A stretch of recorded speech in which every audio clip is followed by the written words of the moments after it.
എത്ര സ്വർണ്ണ എന്റെ ഈശ്വര, ഇതുപോലെയൊക്കെ നിട്ട് നടക്കാൻ എന്നൊരു ഭാഗ്യം ഉണ്ടാവാ. ആ എവിടെ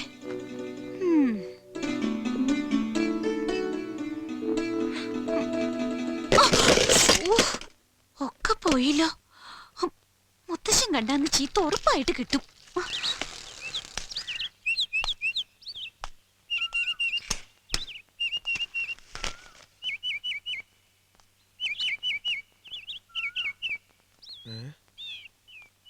കടയും തുറന്നത് എവിടെ പോയി?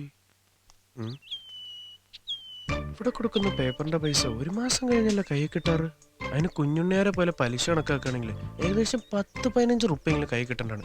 അതിനിപ്പോ 4 പഴം തിന്ന എന്താ കുഴപ്പം? കക്ക് തന്നെ 4 എണ്ണം.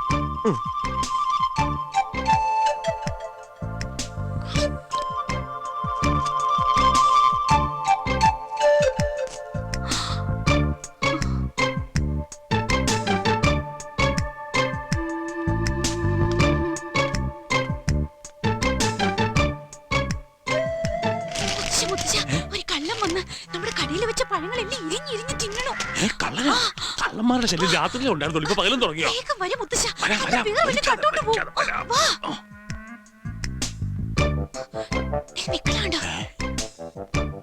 ഈശ്വര, ഒറ്റ വെച്ച കള്ളൻ ഓടിക്കളയും.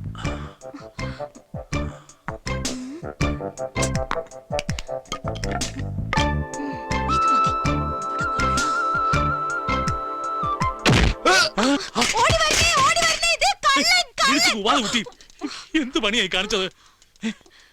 മോനെ രമേശ,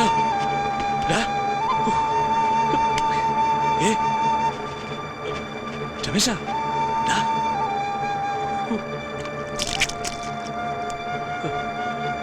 രമേശ, രമേശ, നീ കണ്ണു തുറക്ക.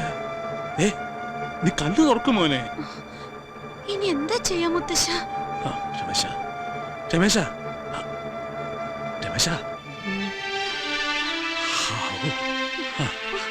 മോനെ എഴുന്നേക്ക്.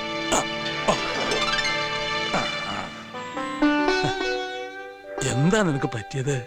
എന്താന്ന് അറിയില്ല, പെട്ടെന്ന് തലയ്ക്കകത്തൊരു മിന്നല് പോലെ. ഇപ്പൊ കുഴപ്പമൊന്നുമില്ലല്ലോ? ഇല്ല, ചെറുതായൊരു വേദന. ഗോവിന്ദേട്ടൻ എന്തിനാ ചിരിക്കണ? ഇപ്പൊ ചിരിയാ വരട്ടെ. ഇവിടെ ഒരാൾക്കൊരു ചെറിയ അബദ്ധം പറ്റിയതാ രമേശ. ചുവന്ന തലക്കെട്ടും കെട്ടി പുറംതിരിഞ്ഞ് പഴയ കണ്ടപ്പോ ഞാനും ആദ്യം വിചാരിച്ചു കള്ളനാണെന്ന്.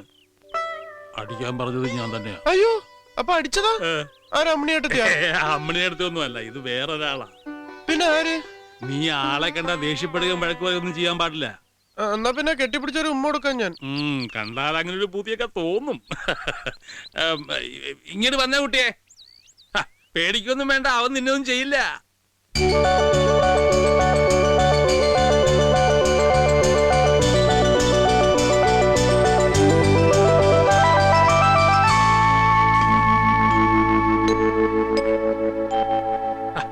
ഇങ്ങോട്ട് വരൂ കുട്ടി. എന്റെ മോളുടെ കുട്ടിയാ, അവൾ ഇന്നലെ വന്നതാ. അതേ, പരിചയമില്ലാത്തോണ്ട് അവക്കൊരു അബദ്ധം പറ്റിയതാ. നീ അത് കാര്യാക്കണ്ട. നീ പേപ്പർ കൊണ്ട് വന്നാവൂല്ലേ? അതെ, കടയിലുണ്ട്. അന്ന് ഞാൻ ഇറങ്ങട്ടെ.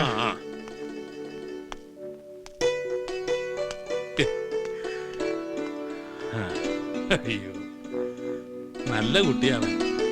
വേറെ വല്ല ചെക്കന്മാരും ആയിരുന്നെങ്കിൽ കണ്ടകശനിയായിട്ട് ഇപ്പൊ ദേഹത്തൂന്ന് പോവോ?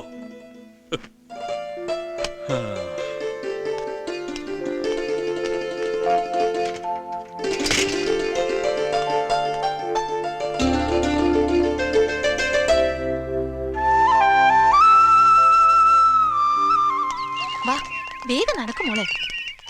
നിർത്തടാ നിർത്തടാ, നീ നമ്മുടെ പൊട്ടൻകൊള്ളന്റെ ആള് പോന്നു. നിർത്തടാ. നടത്തിച്ചോണ്ടേ സ്കൂൾ വണ്ടി ഒന്നും വന്നില്ല രമേശ. മോളെ നീ ഒന്ന് സ്കൂളിൽ വിട്ട നന്നായിരുന്നു. അതിനെന്താ, ഞങ്ങളുണ്ട് വിട്ടുതരാല്ലോ. രവിയേട്ടൻ വിളിക്കാറുണ്ടോ? വിളിക്കാറുണ്ട്. ബ്രേക്ക് കുറച്ച് കുറവാണ്, ഒന്ന് പിടിച്ചിരുന്നോളാൻ പറയും. അയ്യോ, വീഴുവോ? ചേച്ചി പേടിക്കൊന്നും വേണ്ട. ഇനിയിപ്പോ അതാ വീണാ തന്നെ കുട്ടിക്കൊന്നും പറ്റില്ല. അച്ഛന് പനിക്കുള്ള ഗുളിക വാങ്ങാൻ പറഞ്ഞു. ശ്രീദേവിയായി ഫ്രണ്ടുക്കളാ? അതെ. എന്താ നടു റോഡിലൊരു സമ്മേളനം? അല്ല രമേശ, ചെറിയച്ഛനെന്ത് പറ്റി? അതൊരു പേടിച്ചവനെയാണ്. ഏ? ഇന്നലെ രാത്രി രക്ഷസിനെ എന്താ കണ്ട് ആ, പേടിച്ചാണ്. അങ്ങനെ വരട്ടെ. അപ്പൊ സംഗതി ശരി തന്നെ. നമ്മുടെ പരിസരത്ത് രക്ഷസിന്റെ ഒരു വിസിറ്റിംഗ് ഉണ്ടോ എന്ന് എനിക്കൊരു സംശയം. ഇന്നലെ രാത്രി ഞാനും കണ്ടു പേടിച്ചു. രക്ഷത്തെ സിഗരറ്റ് വലിക്കും രാഘവേട്ട. അത് നിനക്ക് തോന്നിയതായിരിക്കും. ഇതൊരു മന്ത്രവാദിയെ കൊണ്ടുവന്ന് ബന്ധിക്കന്നെ വേണ്ടി വരും. ഓ, മന്ത്രവാദി കൊണ്ടുവരുന്ന എന്തിനാ? രാത്രി വീട്ടിൽ നിന്ന് പുറത്തിറങ്ങാതിരുന്നാ പോരെ? അല്ലെങ്കിൽ ഒരു കാര്യം ചെയ്, അമ്പലത്തിൽ വഴിപാടായിട്ട് രക്ഷസിന് ഒരു പായസം കഴിപ്പിച്ചാ പോരെ? അത് നിങ്ങൾ തന്നെ അവിടെ പറഞ്ഞാ മതി. ആരോട്? അരക്കൻ വേലുവിനോട്. അത് നിന്റെ ചെറിയച്ഛനല്ലേ? നീ കേറ്. ആ, ഏറെയാണ്. ഏത് പൈസ വേണ്ടത് രക്ഷസിന്? സേമിയ പായസ ഇഷ്ടം. ഞാനതല്ല പറഞ്ഞ് നമ്മുടെ കാര്യം മനസ്സിലായില്ല. പോടുന്ന്. നീ എന്തടി പറയുന്നത്? എടോ ഞാൻ പറഞ്ഞ കാര്യം. എന്ത് കാര്യം? ഒന്ന് പോണ്ടോ? ഇവരുടെ ഈ ഒളിച്ചോളിയും വർത്താനം എത്ര ദിവസം വെച്ച് ഇങ്ങനെ പോവാ? ഓ, ഈ കാത്തിരിപ്പ് സഹിക്കാൻ വയ്യാത്തെ. ഇത്ര പേടിയുള്ള ഇതിനെ നിൽക്കണോ? ദേ ആ പൊട്ടഞ്ചക്കം വരുന്നുണ്ട്. ആര്? അവളുടെ ഏട്ടനാ. വാ നമുക്ക് പോവാം. ഈ കാര്യമില്ല. ആ, അതെല്ലാം ഏൽപ്പിച്ചു കഴിഞ്ഞു. എന്താ ഈ കേക്കണില്ല? കുള്ളൻ ആരോടെ ഇത്ര ഉറക്കേ? പുതിയ മുതലാളി വിളിക്കാവും. ഓ, ഭൂമിയുടെ അപ്പുറത്തുനിന്ന് ആയതുകൊണ്ടായിരിക്കും ഇത്ര ഉറക്കെ തൊള്ളയിരുന്നത്. ആ, പിന്നെ മുതലാളി വരുമ്പോ ഒരു സാധനം ഹലോ ഹലോ, നാശം. കാര്യമായിട്ടൊരു സംഗതി പറയാൻ തുടങ്ങുമ്പോഴാ ഫോണിന്റെ ഒരു കളി. അയ്യോ, ചെടിക്ക് നോവും. നന്നായിട്ട് തിരക്കടി. അവിടെ നനയ്ക്കണ്ടേ? അതെ, പൊട്ടംകുള്ളം വരുന്നത്. ഇനി ഇവിടെ വന്നിട്ട് എന്താക്കാനാണാവോ?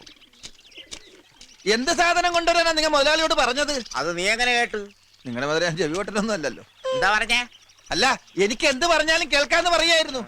നീ എന്താ ആളക്കളിയാക്കാണോ?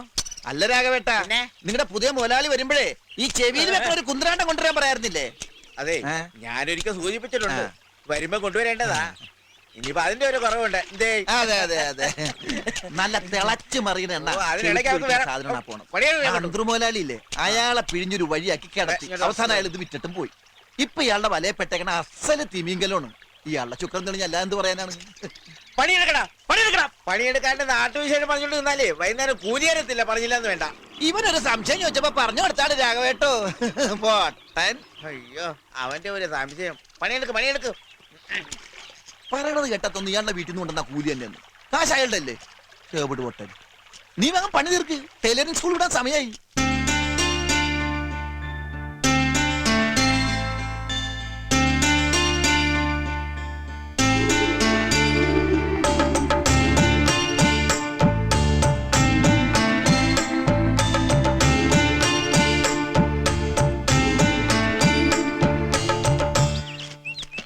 പേപ്പർ. അയ്യോ, ഇതെന്താ ഇത്? ഇന്നത്തെ പേപ്പർ. അതല്ല, ഈ കെട്ട്. അത് പിന്നെ ഇന്നലെ രാത്രി വീണ്ടും വേദന കൂടി. അപ്പൊ തന്നെ വീട്ടുകാരെ ആശുപത്രി കൊണ്ടുപോയി. മരുന്ന് വെച്ച് കെട്ടിയതാ. ശ്ശോ, അടിയുടെ ശക്തിയില് തലയില് ചോര കട്ട പിടിച്ചാത്ര. കുട്ടി വിഷമിക്കൊന്നും വേണ്ട. എനിക്ക് കുട്ടിയോട് ഒരു ദേഷ്യവും ഇല്ല. ഞാൻ വീട്ടിൽ പറഞ്ഞതേ സൈക്കിളിൽ നിന്ന് വീണുന്നാ. സാരല്ല, എന്താ ചെയ്യാ, ഓരോ സമയദോഷം എന്നല്ലാണ്ട്. എനിക്ക് വിശന്നിട്ട് വയ്യ. ഒരു പഴം അല്ല 2 പഴം എടുത്തോട്ടെ ഞാൻ. എടുത്തോളൂ, മുഴുവൻ എടുത്തോളൂ. ഞാൻ മുത്തശ്ശനോട് പറയില്ല. പിന്നെന്താ വേണ്ടേ? ബിസ്ക്കറ്റ് വേണോ? ബ്രെഡ് വേണോ? അല്ല, കുട്ടി ഈ കട പൂട്ടിക്കാൻ വേണ്ടി വന്നാണോ? അതെന്താ? അല്ല, എന്ത് വേണമെങ്കിലും എടുത്തോളൂ, കഴിച്ചോളൂ എന്ന് പറഞ്ഞോണ്ട് ചോദിച്ചാ. കുട്ടി ഒരെണ്ണം കഴിക്കണം. എനിക്ക് വേണ്ട. ഒരെണ്ണം കഴിക്കൂ. ഈ സുഖമില്ലാത്ത ആൾക്കാരൊക്കെ തന്നാ കഴിക്കണം എന്നാണ്. മോളെ, അയ്യോ, മുത്തശ്ശൻ വരണ്ട്. ആ ഇതാര് രമേശനോ? ഉം. അവൻ വലിയ തലക്കെട്ട് കെട്ടി ഇറങ്ങിയിട്ടുണ്ട്. ഇന്നലെ കിട്ടിയതൊക്കെ നീ മറന്നോ? ഉം. ഇനിയും തലക്കെട്ട് കെട്ടി നടന്ന ആരെങ്കിലും അടി മേടിച്ചു നോക്കട്ടെ.